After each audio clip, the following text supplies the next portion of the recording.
Good evening. My name is Cody Andrews, and this is my contemporary leader business presentation for my organizational behavior and management class for week 6.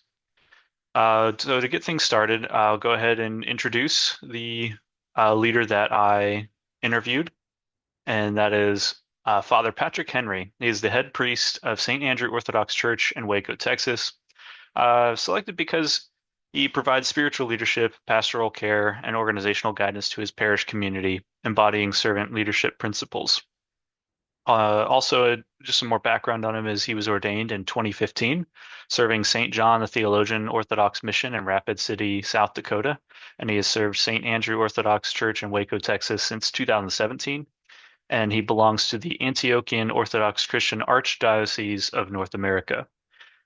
Um, So to go on, next, asking him about his greatest achievement ever, he answered very humbly, uh, starting off saying that he is not sure that he has any great achievements, so to speak, but he would say that if he had to pick something that he's most proud of, it would be leading the growth and stability of St. Andrew Orthodox Church in Waco, strengthening the parish's identity and stability and the continuity of worship. When they started off, it was about 40 or so average attendees, and now they're averaging about 160 on weekly services.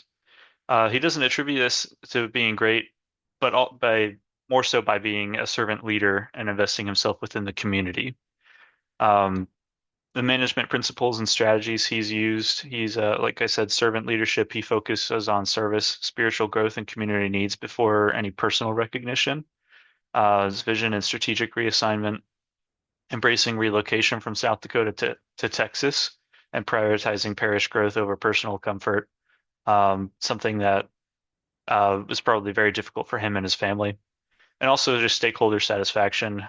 Using words like stakeholder or some of these other business terms sounds a little weird when talking about something ecclesiastical, but it still is very, very applicable to the whole situation. But he fostered a welcoming environment where parishioners felt spiritually supported and invested in the church's future.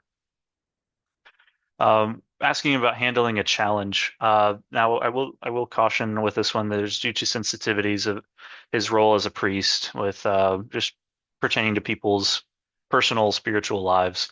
He did not go into very much detail with all that, but he was able to, I think, adequately capture what the question was actually trying to ask without going into any of the, you know, clergy penitent privileges. Um, I will say his biggest challenge was balancing personal closeness with parishioners while maintaining the integrity of his role as their spiritual leader. Something that he finds difficult is, establishing that fine line between friend and leader, which still, no matter what type of leadership, I guess, style that you have, there needs to be some sort of definitive difference. Otherwise, well, there's no point in even calling yourself a leader at all. But he was able to not only recognize the issue, but he learned to reevaluate relationships and establish healthy boundaries, focusing on fairness and consistency in his decisions. He said difficulty can arise when being both a friend and leader, especially when decisions must be made where favor cannot be placed on certain individuals. But his leadership role goes beyond managing tasks. He demonstrates self-awareness and reflection on how relationships impact leadership. He modeled integrity by putting the needs of the parish above personal friendships, and he chose long-term spiritual and organizational health over short-term ease in relationships. And I think ultimately that has helped him with the previous slide and his greatest achievement of developing St. Andrew Orthodox Church as a community and helping them grow. Power bases and impact of behavior. I believe that the power bases that he utilizes most in his role as a priest is referent and legitimate power. Referent being built on personal relationships, trust, and respect from parishioners. That despite that needing to have that fine line between leader and, in this case, parishioner, you're still able to, as a priest, have a personal connection with those are that that call you father.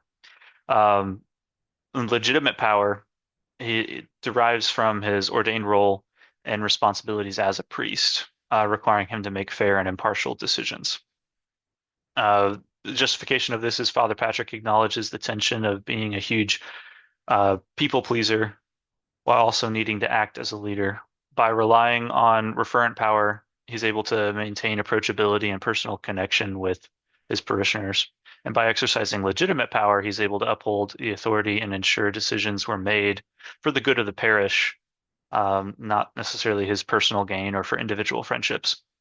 The impact of his behavior is that parishioners witness a leader who is both compassionate and principled, and it preserves the integrity of leadership, strengthening long-term stakeholder satisfaction and parish stability.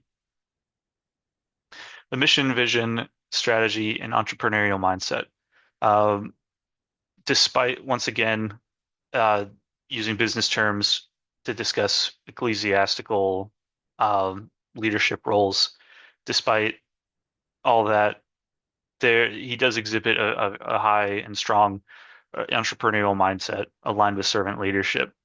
Um, like I said, it's very difficult to really, I guess, translate those types of terms into his role, but because even he had some difficulty um, using the appropriate vernacular with this.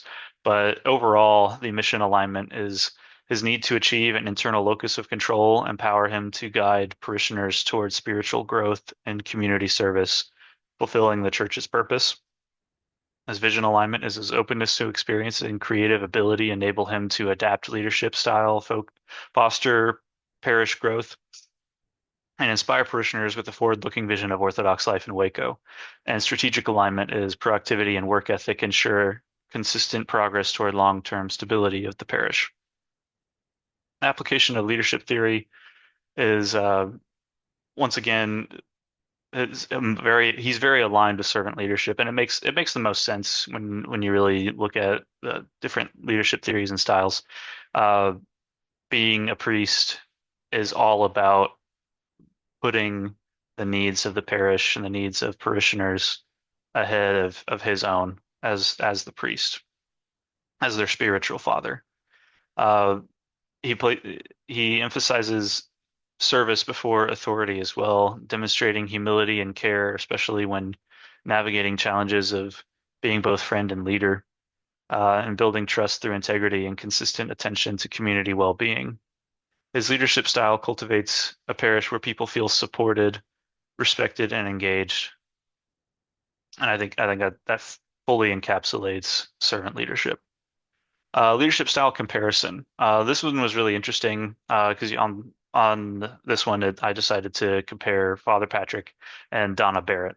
Father Patrick being a part of the Orthodox Church, and he's a priest focusing on service before authority, rooted in humility and pastoral care.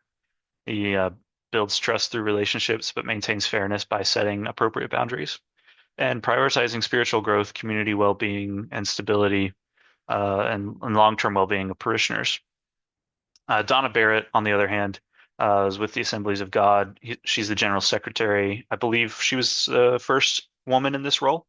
Uh, she demonstrates a transformational leadership style, breaking barriers and inspiring systemic change, emphasizing innovation, inclusion, and organizational progress in a large denominational structure, and leveraging visibility and influence to empower women in ministry and shape institutional direction.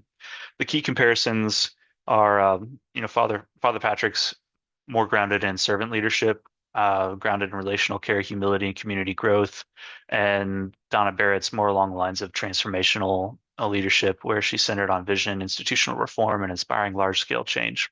Both leaders inspire and influence others, but at different levels.